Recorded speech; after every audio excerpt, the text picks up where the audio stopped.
നമസ്കാരം, മലയാളി വാർത്തയിലേക്ക് സ്വാഗതം. ഇന്ത്യൻ സൈനികരെ മാലിദ്വീപിൽ നിന്ന് പിൻവലിക്കാൻ തീരുമാനിച്ചതിന് പിന്നാലെ ചൈനയുടെ ചാരക്കപ്പൽ സിയാങ് യാഹോങ് 3 മാലി തുറമുഖത്ത്. സൈനിക ആവശ്യങ്ങൾക്കായും അല്ലാതെയും ഒരേ സമയം ഉപയോഗിക്കാനാകുമെന്നതാണ് സർവേക്ക് നിലവിൽ ഉപയോഗിക്കുന്നു എന്ന് ചൈന അവകാശപ്പെടുന്ന സിയാങ് ഹോങ് കപ്പൽ. അടിയന്തര ഘട്ടങ്ങളിൽ വൈദ്യസഹായം നൽകുന്നതിനായി നേവിയുടേതടക്കം 3 ഹെലികോപ്റ്ററുകളും സൈനികരെയും ഇന്ത്യ മാലിദ്വീപിൽ വിന്യസിച്ചിട്ടുണ്ട്. എന്നാൽ ഇന്ത്യയുമായുള്ള ബന്ധം ഉലഞ്ഞതിന് പിന്നാലെയാണ് ചൈന പിടിമുറക്കുന്നതിന്റെ റിപ്പോർട്ടുകൾ പുറത്തുവരുന്നത്. അതേസമയം ചൈനീസ് കപ്പലായ സിയാങ് യാഹോങ് 3 ഓപ്പറേഷണൽ ആവശ്യങ്ങൾക്കായി മാത്രമാണ് എത്തിയതെന്നും മാലിദ്വീപിലെ പ്രത്യേക സാമ്പത്തിക മേഖലയിലേക്ക് ഇത് കടക്കുന്നില്ലെന്നും മൊയ്സൂർ സർക്കാർ വ്യക്തമാക്കി. സൈനിക നിരീക്ഷണം നടത്തുന്നതിന് കൂടി പര്യാപ്തമാണ് സിയാങ് ഹോങ് 3. ചൈനയിലെ സാനിയ തുറമുഖം വിട്ട് യാത്ര ആരംഭിച്ചതു മുതൽ കപ്പലിന്റെ നീക്കങ്ങൾ സംശയാസ്പദമാണെന്നും രാജ്യാന്തര മാധ്യമങ്ങൾ റിപ്പോർട്ട് ചെയ്യുന്നു.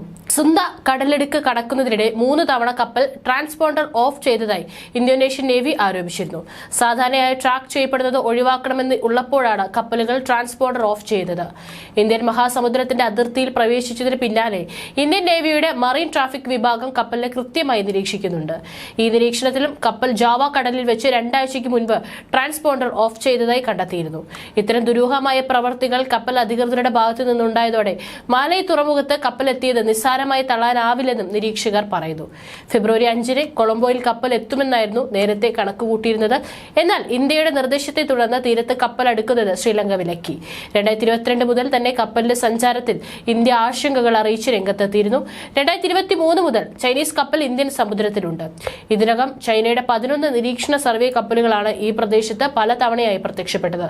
11 സാറ്റലൈറ്റ് ബാലിസ്റ്റിക് മിസൈൽ ട്രാക്കിംഗ് ഷിപ്പുകളും ചൈനയുടേതായി ഇന്ത്യൻ സമുദ്രത്തിൽ മുൻപ് കണ്ടെത്തിയിരുന്നു. ഈ കപ്പലുകൾ മാലിദ്വീപിനെയും ശ്രീലങ്കയെയും സർവേ നടത്തി സഹായിക്കുന്ന നിരുപദ്രവകരമായ കപ്പലുകളാണെന്നാണ് ചൈനയുടെ അവകാശവാദം.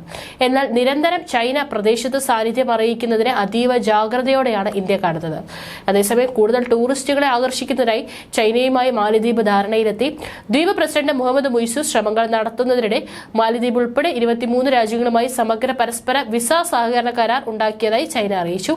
ചൈനയുടെ വിസ രഹിത സുഹൃത്ത് വലയം വികസിച്ചുകൊണ്ടിരിക്കുന്നു. കൂടുതൽ രാജ്യങ്ങൾ വിസരഹിത യുഗത്തിലേക്ക് ഔദ്യോഗികമായി പ്രവേശിച്ചു. വിദേശകാര്യ മന്ത്രാലയ വക്താവ് വാങ് വെൻബിൻ മാധ്യമങ്ങളോട് പറഞ്ഞു. 157 രാജ്യങ്ങളുമായി പരസ്പര വിസ ഇളവ് കരാറുകൾ പൂർത്തിയാക്കിയതായി വെൻബിൻ കൂട്ടിച്ചേർത്തു. 44 രാജ്യങ്ങളുമായി ലളിതമാക്കിയ വിസ നടപടിക്രമങ്ങളിൽ കരാറുകളിലോ ക്രമീകരണങ്ങളിലോ എത്തിച്ചേരുകയും ചെയ്തു.